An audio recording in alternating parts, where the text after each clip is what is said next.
Hello प्यारे बच्चों, आप सबका बहुत बहुत स्वागत है आपके अपने चैनल टॉपर्स फैक्ट्री में। और यहां पर इस वीडियो में हम एक बहुत इंपॉर्टेंट रिएक्शन के बारे में बात करने जा रहे हैं, जो कि आपकी बोर्ड परीक्षा के लिए बहुत ज्यादा इंपॉर्टेंट है। अगर आपने कैनिजारो और एल्डोल दोनों अभिक्रियाएं याद करके गए हो तो पक्का मानिए दो में से एक तो जरूर आएगी बेटा। तो एल्डोल संघनन एक बहुत इंपॉर्टेंट अभिक्रिया है बोर्ड परीक्षा के लिए। बोर्ड परीक्षा में आपको 2 नंबर देकर के जाने वाली है, तो इसीलिए अगर आप चाहते हैं कि 2 नंबर तो आपके सेव हो जाएं तो इसीलिए आप वीडियो को पूरा देखिए। चलिए देखते हैं हम एल्डोल संघनन अभिक्रिया क्या है। तो इसमें सबसे पहली बात निकल के आती है कि कौन से यौगिक एल्डोल संघनन अभिक्रिया देते हैं। तो मैं आपको बता दूं बच्चों, ऐसे एल्डिहाइड या कीटोन जिनमें अल्फा हाइड्रोजन उपस्थित होता है वे एल्डोल संघनन अभिक्रिया देते हैं। तो हम यहां पहली बात तो यही लिखेंगे, ऐसे एल्डिहाइड या कीटोन, एल्डिहाइड या कीटोन जिनमें अल्फा हाइड्रोजन उपस्थित होता है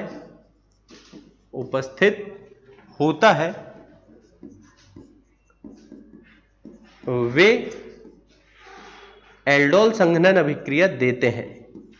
एल्डोल संघनन अभिक्रिया देते हैं। तो पहली बात हमने यहां पर यही की कि ऐसे एल्डिहाइड या कीटोन जिनके पास बच्चों क्या होगा, अल्फा हाइड्रोजन होगा, वे एल्डोल संघनन अभिक्रिया अवश्य देंगे। याद करिए, मैंने आपको बताया था कैनिजारो अभिक्रिया में कि ऐसे एल्डिहाइड या कीटोन जिनमें अल्फा हाइड्रोजन नहीं होता है वे कैनिजारो अभिक्रिया देते हैं, जबकि जिनमें अल्फा हाइड्रोजन होता है वे एल्डोल संघनन देते हैं। फिर से एक बार मेरी बात को बहुत ध्यान से सुने, जिनमें अल्फा हाइड्रोजन नहीं होता है वे कैनिजारो अभिक्रिया देते हैं, और जिनमें अल्फा हाइड्रोजन होता है वे एल्डोल संघनन अभिक्रिया देते हैं। दोनों अभिक्रियाओं में कुछ समान बातें हैं कि एल्डिहाइड की अभिक्रिया NaOH से कराई जाएगी, लेकिन जो आपकी कैनिजारो अभिक्रिया होती है उसमें NaOH एक अभिकारक का काम करता है, मतलब अभिक्रिया में भाग लेता है, जबकि जो एल्डोल संघनन अभिक्रिया होगी उसमें आपका जो NaOH है वो अभिकारक का काम नहीं करता, वह केवल एक उत्प्रेरक की तरह अभिक्रिया की दर को बढ़ाने का काम करता है। तो चलिए देखते हैं, इस बात को भी हम समझते हैं। पहले मैं यहां पर कुछ उदाहरण लिख रहा हूं जिसमें आपको पहचानना है कि कौन कौन से यौगिक एल्डोल संघनन अभिक्रिया देंगे। यहां पर मैंने लिया जैसे एसिटल्डिहाइड, एसिटल्डिहाइड ले लिया, फॉर्मेल्डिहाइड ले लिया हमने, और एसीटोन ले लिया। ठीक है, इसके अलावा बेंजल्डिहाइड ले सकते हैं हम, बेंजल्डिहाइड ले लिया हमने। फिर इसके बाद हम एक दो और अलग अलग यौगिक ले लेते हैं ताकि हमारा काम बढ़िया से हमें समझ में आ जाए। तो ये इन यौगिकों में आपको पहले तो ये पहचानना है बच्चों कि कौन एल्डोल संघनन देगा और कौन एल्डोल संघनन नहीं देगा। मैंने बताया जिसमें अल्फा हाइड्रोजन है वो एल्डोल संघनन देगा, जिसमें अल्फा हाइड्रोजन नहीं है वो एल्डोल संघनन नहीं देगा। तो बच्चों देखिए, अब अल्फा हाइड्रोजन क्या होता है ये मैं आपको बता चुका हूं। कब? जब हमने कैनिजारो अभिक्रिया पढ़ी थी। तो अगर आपने बेटा अल्फा हाइड्रोजन जानते हैं तो बहुत अच्छी बात, नहीं जानते तो एक बार कैनिजारो अभिक्रिया वाला वीडियो आप देख लीजिए, उसमें मैंने बढ़िया आराम से डिटेल में बताया हूं कि अल्फा हाइड्रोजन क्या है। यहां पर देखें हम, इसके पास अल्फा हाइड्रोजन है, 3 अल्फा हाइड्रोजन है यहां पर, इसीलिए ये एल्डोल संघनन अभिक्रिया देगा। ठीक है ना, 3 अल्फा हाइड्रोजन होने के कारण ये एल्डोल संघनन देगा। इसमें अल्फा हाइड्रोजन नहीं है बेटा, तो इसीलिए ये एल्डोल संघनन अभिक्रिया नहीं देगा। फिर इसके पास भी अल्फा हाइड्रोजन है तो यह भी क्या देगा, आपकी एल्डोल संघनन अभिक्रिया अवश्य देगा।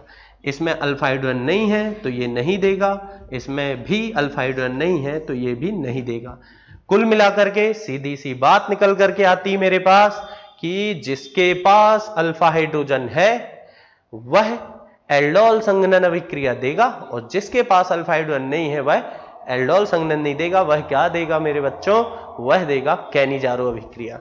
तो चलिए अब इस अभिक्रिया में क्या होता है, जैसा कि आपको पता है पहले हम सारे लॉजिक से चीजों को समझते हैं, उसके बाद मैं शॉर्ट में बताता हूं आपको बोर्ड परीक्षा के हिसाब से। लॉजिक से समझ लेते हैं तो आप क्या दूसरी परीक्षा अगर नीट और जेडबलई वगैरह देंगे तो उसमें आपको बहुत हेल्प मिलेगी। तो सबसे पहले हम देखते हैं यहां पर एसिटल्डिहाइड का एग्जांपल ले रहा हूं मैं CH3CHO।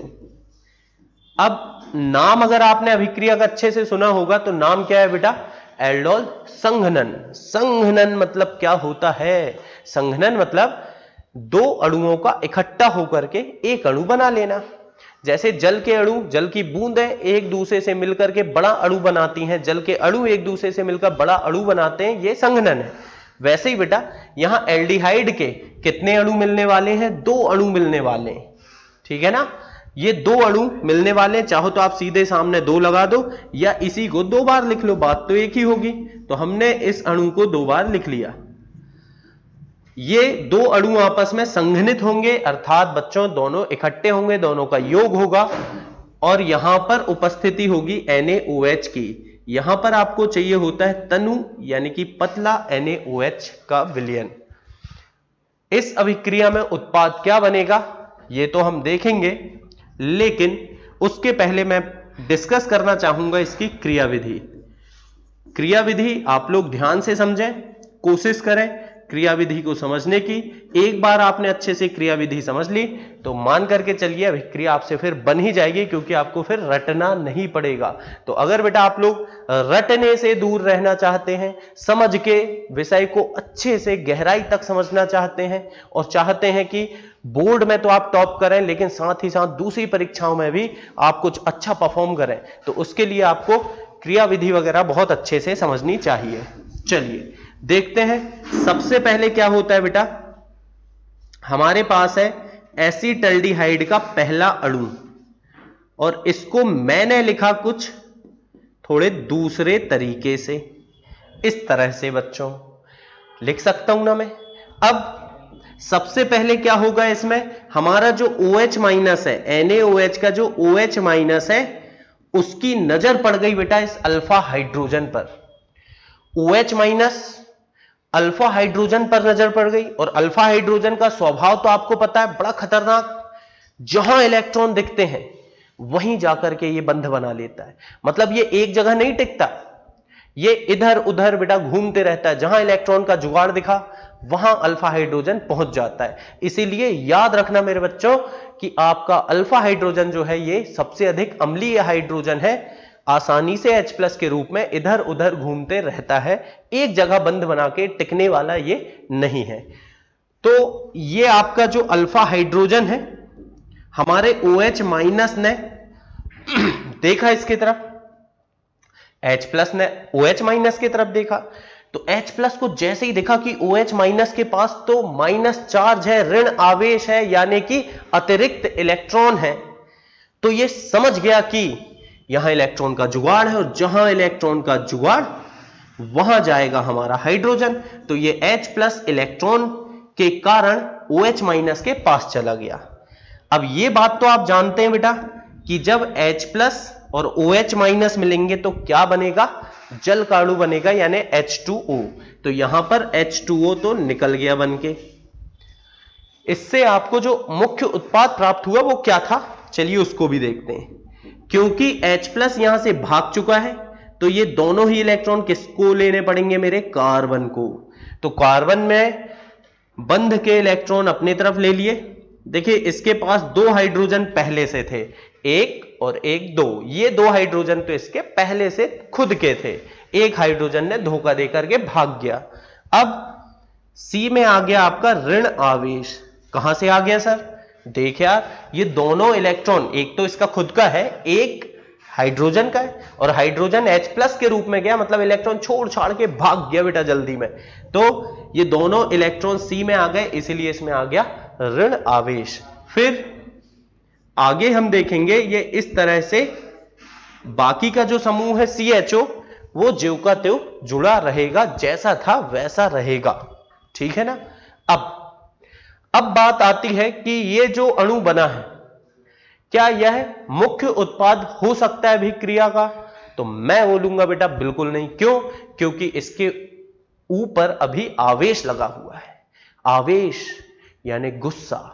जब तक आप बेटा बहुत गुस्से में होते हैं तो आप स्थायी नहीं होते, आपका स्थायित्व तो बहुत कम होता है, आप कुछ भी बोल सकते हैं उतने समय। वैसे ही ये अभी कैसा है? अस्थायी है। अस्थायी है मतलब ये हमारा मुख्य उत्पाद तो हो ही नहीं सकता, अभी इसको स्थायी होने की आवश्यकता है। तो अब क्या होगा, आगे की बात करते हैं। जैसे ही एक एसिटल्डिहाइड के अणु से मुझे ये व्यवस्था मिली तो उससे क्या हुआ, ये गया दूसरे अणु के पास, अपने ही दूसरे अणु के पास। दूसरा अणु मतलब कि CH3CHO, ठीक है, इसके पास जाएगा। ध्यान सुनना, अभी तक तो बेटा हमारा जो अभिक्रिया में पहला अणु ही भाग लिया था, अभी तो बेटा दूसरा अणु खेल में आया ही नहीं था। अब मेरा दूसरा अणु एसिटल्डिहाइड का दूसरा अणु खेल में आया है, तो क्या खेल होगा? दोनों इलेक्ट्रॉन जाएंगे पाई बंध के ऑक्सीजन की तरफ। क्यों सर? क्योंकि बेटा ऑक्सीजन तेरा अधिक ऋण विद्युतीय तत्व है, इलेक्ट्रॉन को खींचने की क्षमता अधिक है, इसीलिए आसानी से इलेक्ट्रॉन अपने तरफ खींच लेगा। और इसमें आएगा बेटा ऋण आवेश, तेरे कार्बन में आएगा बेटा धन आवेश। अब जैसे इसमें धन आया तो ये जो ऋण था बेटा, ये फटाक से देखा कि भैया ऋण खत्म करने का जुगाड़ बन चुका है। तो ये ऋण जो था, ये ऋण गया और इस धन पे जाके जुड़ गया। ऋण और धन हमेशा जुड़ते हैं, धन और धन दूर भागते हैं, धन और ऋण हमेशा एक दूसरे को आकर्षित करते हैं। ठीक है ना।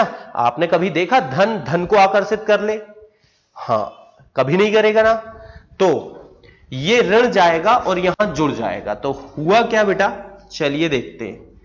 CH3, इसको बना रहा हूं पहले मैं, CH3 फिर C, इसमें O के ऊपर ऋण आवेश, एक H उसका पहले से खुद के पास, और ये बाकी का अणु जाकर के सीधा इस कार्बन पर जुड़ गया। बाकी का क्या? CH2 CHO। आती ही बच्चों कुछ बात समझ में? बढ़िया। फिर आगे देखते हैं अब क्या होने वाला है। तो आगे की कहानी ऐसी है, ये भी मेरा मुख्य उत्पाद नहीं बन सकता। क्यों नहीं बन सकता सर? क्योंकि बेटा इसमें भी है आवेश। जब जब है आवेश तब तब स्थायित्व तो होगा कम, तो ये स्थायी नहीं है। इसके आवेश को खत्म करना है। मुझे क्या करना है बच्चों? इसके आवेश को खत्म करना है। कर देंगे, कोई बड़ी बात नहीं है। जो H+ अल्फा हाइड्रोजन के रूप में निकल के अब भी गया था, देखो ये H+ भागा था H2O के रूप में, तो आज यही H+ वापस आएगा। ये H+ वापस आएगा बेटा और यहां आकर के जुड़ जाएगा और बनेगा क्या तेरे पास? मुख्य उत्पाद CH3 CHO के ऊपर हो जाएगा H, CH2 CHO। यह उत्पाद तुझे प्राप्त होगा। देख बेटा ये H+ जाकर के O में जुड़ गया, बाकी सब ज्यों का त्यों। अब मेरा अणु उदासीन हो चुका है, यानी कि इसका बहुत अधिक स्थायित्व हो चुका है, और इसे हम बोलते हैं, इस उत्पाद का नाम है बच्चों एल्डोल। क्या है उत्पाद का नाम?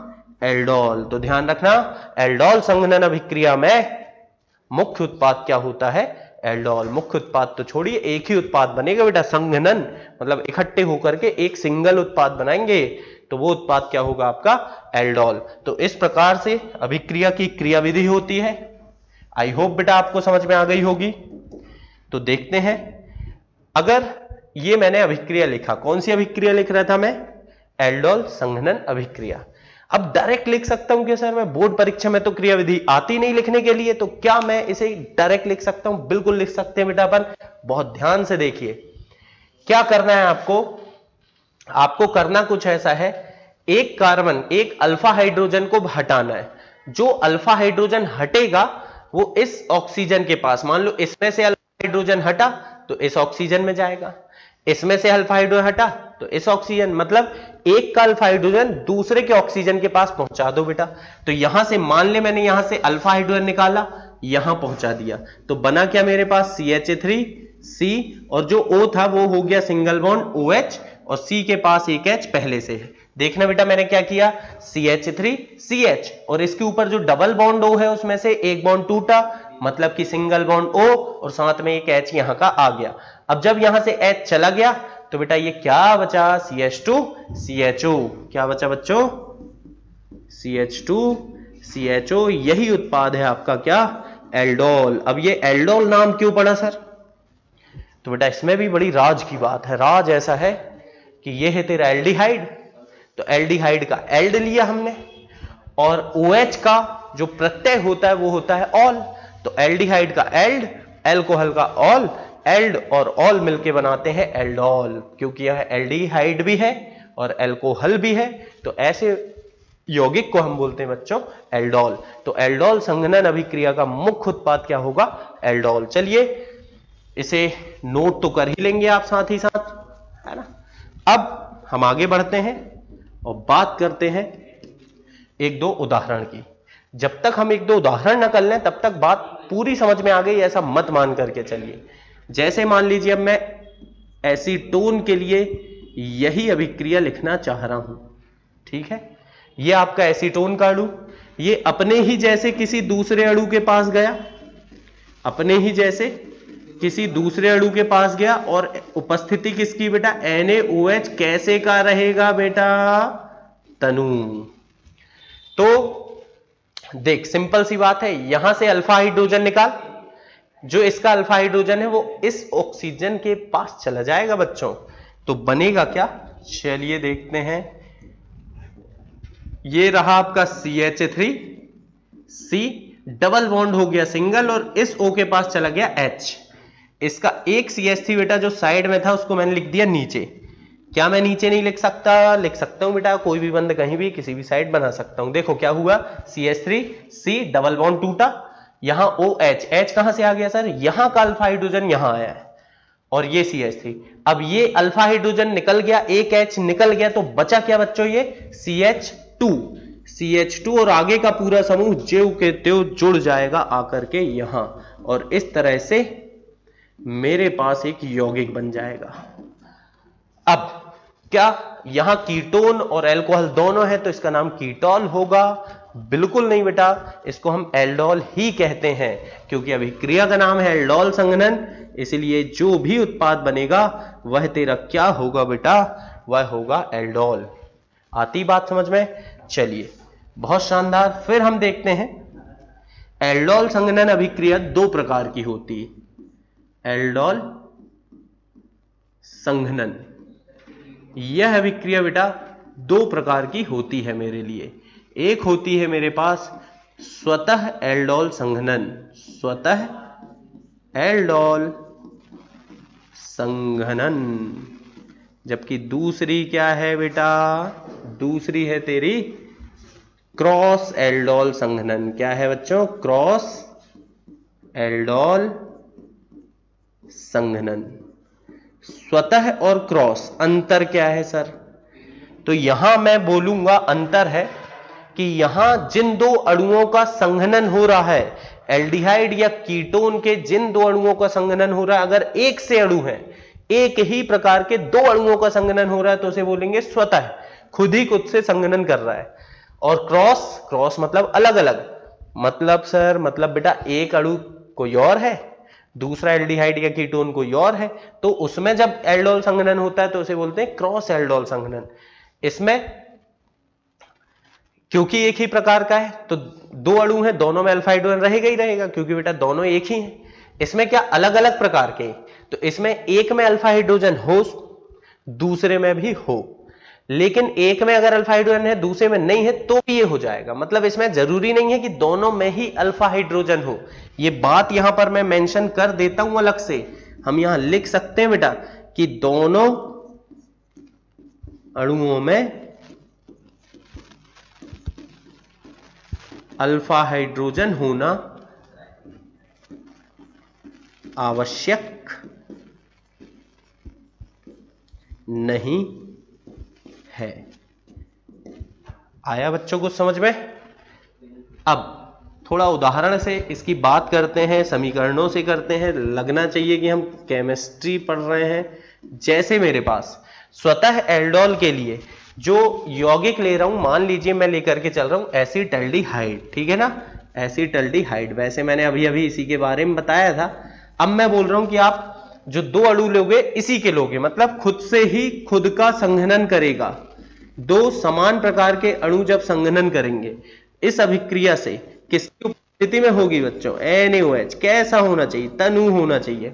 तो जब अभिक्रिया होगी तो क्या होगा देख, यहां से अल्फा हाइड्रोजन उठा, यहां से अल्फा हाइड्रोजन उठा और यहां लगा दे बेटा CH3C।